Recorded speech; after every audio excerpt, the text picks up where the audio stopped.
You're back with 3 News. Wellington is firmly in Sevens heaven, and despite 27 arrests in the central city last night, police say it was only slightly busier than a usual Friday night, but they're expecting a bigger Saturday night and say they're all prepared for it. Fiona Owen has more details.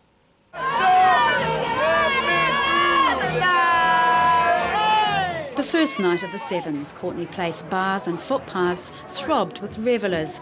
There was the dancing, parading and drinking. We're going to get a little messed up and have a lot of alcohol. Alcohol, police say, remains the biggest contributing factor when it comes to disorderly behaviour during Sevens weekend. They say rain last night meant it was only slightly busier than usual. In the city, there were 27 arrests. So tonight, drinking will be contained in a fenced-off area. And for the first time during the Sevens, Courtney Place will be closed to traffic. The volume of pedestrian traffic that we get down here dictates that we really have to start doing this sort of thing to cope with the numbers that we get after the Sevens. Ticket holders arrived a little more subdued today. Yesterday, 48 people were evicted from the stadium as staff and police showed they meant business. The police see them committing breaches of the peace, or they're so intoxicated or likely to get into trouble, they have been evicted, and once they're evicted, a lot of them means that their day 2 tickets are cancelled. None of those evictions were for breaching the costume code. You can't take a gun! You can't take a gun! But today a bunch of Rambos set out to test the ban on toy weapons, and security drew first blood. Still, no one has tested the Borat ban, much to the relief of the organisers and police. The organisers, we've had a meeting and we're quite happy with the standard address this year compared to what was last year. And I think that message has gone out clear and the organisers are very happy. After the final at 9 tonight, around 8,000 Sevens fans will make their way through the streets of Wellington to the Courtney Place area, where they'll no doubt be under the watchful eye of the police. Fiona Owen, 3 News. America's Cup sailor Simon Daubney has been cleared of a drug-taking allegation by the International Yachting Federation. The federation has lifted Daubney's suspension after tests last June found metabolites of cocaine. An America's Cup jury had already cleared him of breaking anti-doping rules. Daubney didn't want to comment when 3 News approached him at his home this afternoon. He was one of 5 sailors who defected from Team New Zealand to Alingi in 2000, and he hopes to return to the team now his name has been cleared. A 47-year-old man has been charged with assault after a pub brawl in Southland that left another man dead, and the charge is likely to be upgraded. Police were called to Mossburn between Tiano and Lumsden at 2:30 this morning.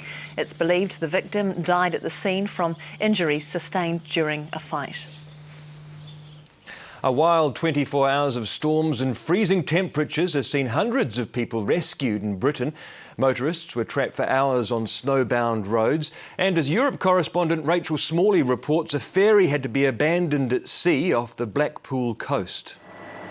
The river dance carries passengers and containers across the Irish Sea. All were left hanging precariously by the huge seas that the storm whipped up. Rescuers arrived to find the river dance listing badly, the 4 passengers and the crew hanging on and helpless. When we launched, I believe she was probably 8 to 10 miles away from the beach, but the severe weather was taking her that way.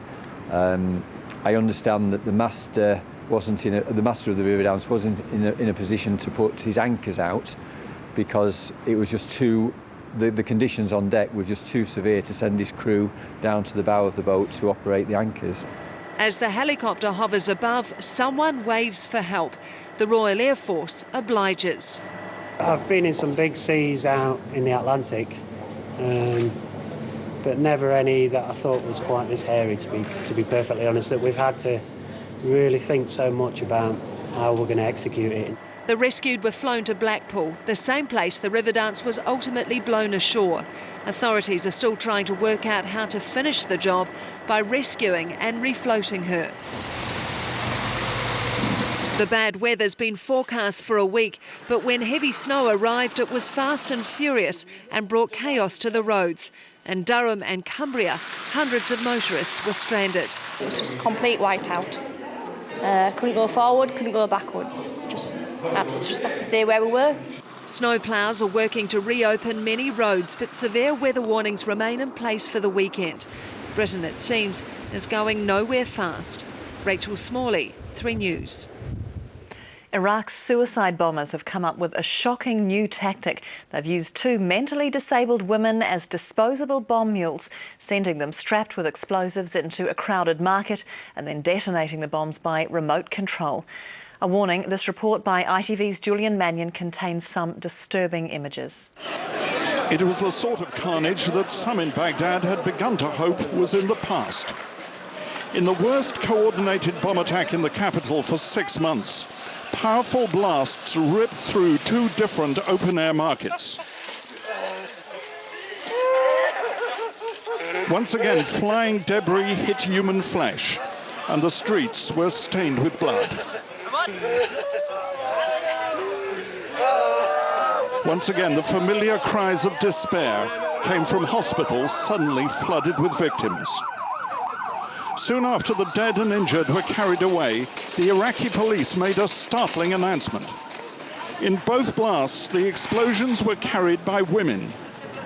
But according to Iraqi officials, the women were not true suicide bombers, but were mentally disabled. The claim is that they were cynically made to carry the bombs, which were then detonated by remote control. The bombings came after a period in which civilian casualties have sharply declined. In January this year, 466 Iraqi civilians are said to have died in violent attacks. That is just a quarter of the figure of almost 2,000 civilian dead for January a year ago.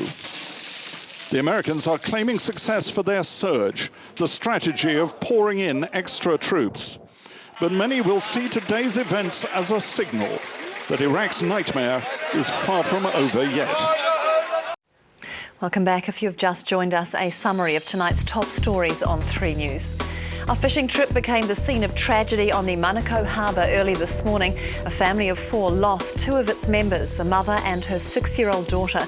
The family began looking for flounder at around 11 o'clock last night and got into trouble at 4 this morning when 3 of them were swept into the mouth of the Whatapaka Inlet. Embattled MP David Benson-Pope is said to be deciding his future after losing the Labour candidacy for his seat of Dunedin South. Public relations consultant Claire Curran run the white to contest the seat ahead of a sitting MP who has a 10,000 vote majority. Mr Benson-Pope is yet to declare whether he'll contest the seat as an independent. And we've just got pictures from the scene of a tourist bus crash on the South Island's west coast. The tour bus rolled on State Highway 6 at Charleston, southwest of Westport. 20 passengers were on board the Stray Tours bus when it rolled about 20 metres down a bank at 4 this afternoon. 1 passenger died at the scene and 1 seriously injured person was airlifted from the crash. Those with minor injuries are being treated at Westport Hospital. It's unclear why the bus left the road. The affected section of State Highway 6 remains closed for several hours, but has just been reopened. Microsoft is trying to snaffle the slumping internet company Yahoo with an unsolicited takeover offer. The offer comes as Microsoft tried to compete with Google in a battle which is likely to define the technology landscape for years to come. Well, the days of time-consuming travel in a cramped tour bus about a distant memory for heavy metal legends Iron Maiden. They've just kick-started their latest world tour in style, flying in their very own personalised airliner piloted by their very own lead singer. Sky UK's Matt Smith was on board the Maiden flight.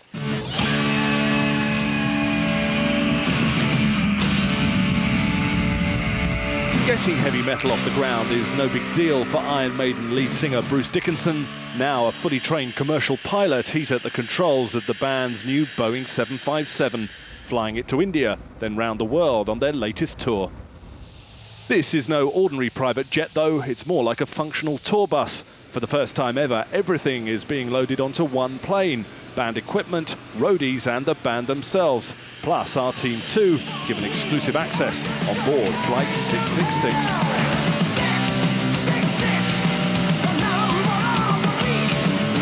Well, welcome aboard Ed Force One Iron Maiden's personal private plane, shipping all their equipment and their crew to their show in India. About 4 hours into the trip, we're due to stop for a refuel in Azerbaijan. That'll give us a chance to chat to the man at the controls, lead singer Bruce Dickinson. It is completely unique. Nobody's ever done this. The Stones don't go travelling with their road crew, and they certainly don't fly on the freighters that fly their gear. This is everything all rolled up into one.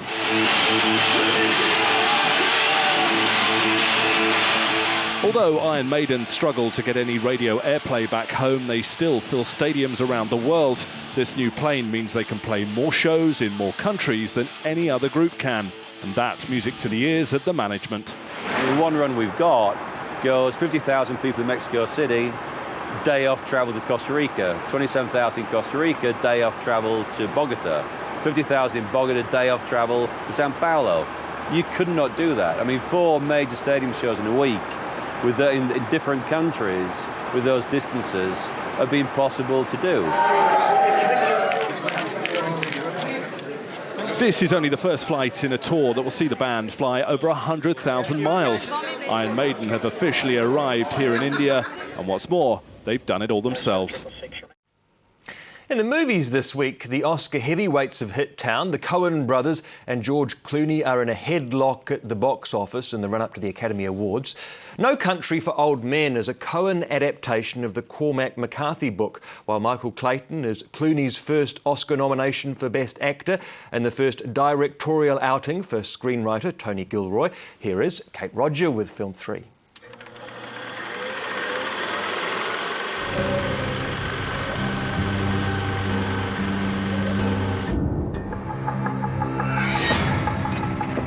I'm looking for Llewellyn Moss. Do you want to leave a message? Yes. No Country for Old Men is a great book, and author Cormac McCarthy a brave man for giving Hollywood another bite of a book after All the Pretty Horses.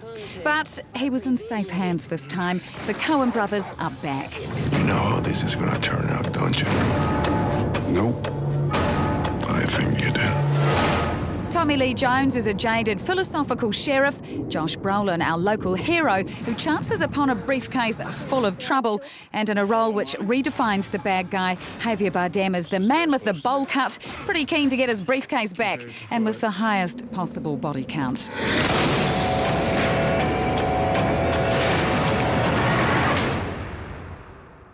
Call it friendo.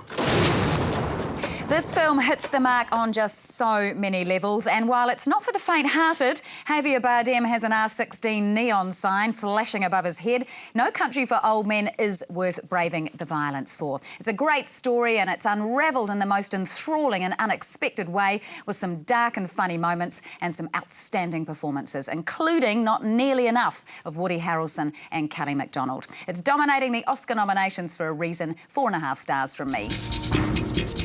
You are so spoilt for choice right now, and George Clooney and Tilda Swinton's Oscar-nominated outings and Michael Clayton should be in your must-see list. Stay in the car, lock the door. What would they do if he went public? Arthur, open the door. What would they do? They're doing it. From the pen of Tony Gilroy, who treated us to the Bourne trilogy, and now also in the director's chair for the first time, Michael Clayton is a taut psychological thriller with crisp killer dialogue and complete with one of the most satisfying endings in a very long time. Look, I loved every minute, and it's another worthy 4.5 star watch. At the New Zealand box office this week, Cloverfield repeats its US box office plummet, now at 5. No budging Alvin and the Chipmunks, though, still at number 4. Benjamin Park. Tim Burton, Johnny Depp and Sweeney Todd entering the countdown at number 3. Death at a Funeral in second spot. Take this, Granny! And Meet the Spartans, What Were You Thinking? That's at number 1 at the New Zealand box office. That's Film 3 for this week. I'm Kate Roger. G'day there. Well, it was the midriff of the country that enjoyed some welcome cooler temperatures today, coming from a refreshing southerly on the back of a front that came through yesterday. But it's the same one that went through Wellington with a few showers late last night. And as you can see today, though, it's petered out quite nicely. Setting up, you can see a glorious evening for all the superheroes, fairies and cross-dressers at the Wellington Sevens tonight. Speaking of which, there's not too many frills on today's sat map that you'll see. Here's the front that brought the southerly flow with it. As you can see, also it broke up and weakened as it tracked north today. There's another one lining up the southeast and northeast of the country to do it all again Monday and Tuesday. There's Tropical Cyclone Jean staying well put up there, right there, New Caledonia. So another high fits in between those two fronts tomorrow, taking charge of most of the country. There'll still be a few showers generated in the northeast by this fella right there. Bullock gets a couple as well, but that's coming from a separate feature. There's the front for the far south very late tomorrow night. And guess what? Another high building in behind it. So, simple setup for the South Island, apart from a few showers in the north and west and some early cloud in the northeast. It'll be fine for all until that very late front comes through for far Southland well after dark. In the North Island, the few showers around the north and east tonight and tomorrow morning will be clearing in the afternoon. The only other ones to speak of are the heat-generated variety, especially through the middle of the island. Let's have a look around the regions. Not too bad. Those few showers in the north and east tonight and tomorrow morning, like I said, they're pretty skittery ones, just coming off the back of that northbound front. The afternoon ones are your more standard afternoon convection variety. Further south, after a quiet night and a pleasant morning for brunch, plan for that. You really only have to be aware of rather those heat convection showers as well, and there's the heat generating them for the afternoon. Far east, not too bad, especially if you're looking for the fine weather, but I know many of you aren't. There may be a brief shower in the morning in Gisborne. Dannyvirk may get a heat-generated one in the afternoon, but there won't be too much to them at all. On the other side, you'll be unlucky if you see any of those showers in New Plymouth tonight, so plan for it to be fine right through. You may well be, more likely, are going to get some of these afternoon showers along with Taumaranui. They're your convection showers. There won't be any showers at all tonight or tomorrow for Nelson. However, the west coast gets them on and off right through the day. Still warm though, temperatures well into the 20s. On the eastern side, the southerlies today, they're all gone, replaced by nor'easters and fairer weather through your day tomorrow. South Canterbury, though, may get a wee localised southerly just in the afternoon to help cool things down from those 27s, 25s. And in the far south, another calm and reasonably quiet night here tomorrow, followed by a similar day tomorrow. There's not a lot of change to that. The change that you'll notice comes well after dark tomorrow as that front makes landfall, hopefully with a few more showers to complement the 30 mils that the farmers got down there yesterday, Friday being. Auckland, fine with decent cloudy spells is the best way to cover off your Sunday tomorrow. The morning clouds harmless, but some heat falls are likely in the afternoon. January was hot and February starting off the same way in the Waikato, with the only relief tomorrow coming from the heat-generated falls in the afternoon as well. Head out for a walk in one and enjoy. The weather will be fine with a feel-good factor for Wellington, but we are expecting there'll be thunderstorms and some localised depressions hanging over more than a few heads as they head off from the Sevens tomorrow afternoon. Christchurch, cloudy spells is as bad as it'll get for your Sunday, with perhaps fresh nor'easters in the afternoon. And Dunedin, all fine for you down south for Sunday activities here as well. Just a wee southwest breeze around before the real southerly arrives on Monday. Let's have a look at those next 3 days. Speaking of which, there's the effect of that southerly, creating the showers along this exposed eastern coast. Tuesday, similar sort of setup, but things do start easing back through the day there. And on Wednesday, the sunshine is back in charge nearly everywhere. Just a few showers to clear out in the east. And speaking of the sunshine being back, here she is. Oh, Mr. Hall, thank you. Finally tonight, a New Zealander living in Melbourne has taken the term takeaways to heart. Literally, he was photographed riding his motorbike down a Melbourne motorway with a barbecue strapped to his body. Here's how he did it. After spotting the barbecue amongst a roadside rubbish collection, he wanted to be identified only as Stuart and admitted to carrying a two-seater couch on his bike once as well. Waste not, want not, that's what I say. Absolutely. Well, that is today's News on 3. Hope you join us tomorrow night at 6. I'm very happy to have you back. Nice to be here. I'm Carolyn Robinson. Good night.